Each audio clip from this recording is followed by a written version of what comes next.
Bago lang ba sa inyo itong diaper napkin? Di ba ang ganda niya? Yung quality niya, tapos komportable tayong mga babae kapag ganito ang gamit natin kapag meron tayo or meron tayong menstruation. Kasi nga naman, hindi ka na mag-worry kung magli-leak ba siya o hindi.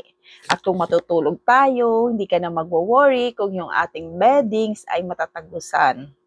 At sa work natin, komportable tayong makakalakad kahit saan na hindi mo kailangang isipin kung meron bang tagos sa likod natin. Kasi nga naman, eto, panty na natin. Panting napkin. Oh, di ba minsan nami-misplace yung ating napkin? Eto, di mo na kailangang isipin kung ma-misplace pa ang napkin mo. Sure ka na pag-ihi mo, baka bigla mong nahulog yung napkin mo. Yun ang mahirap, di ba?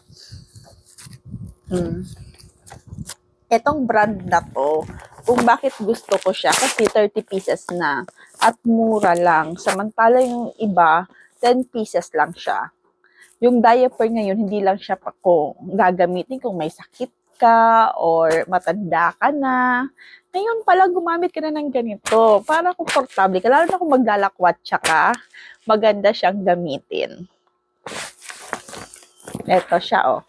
Hindi lang yan, meron siyang sizes na hanggang double XL. Imaginein mo yan, meron siyang size na hanggang double XL.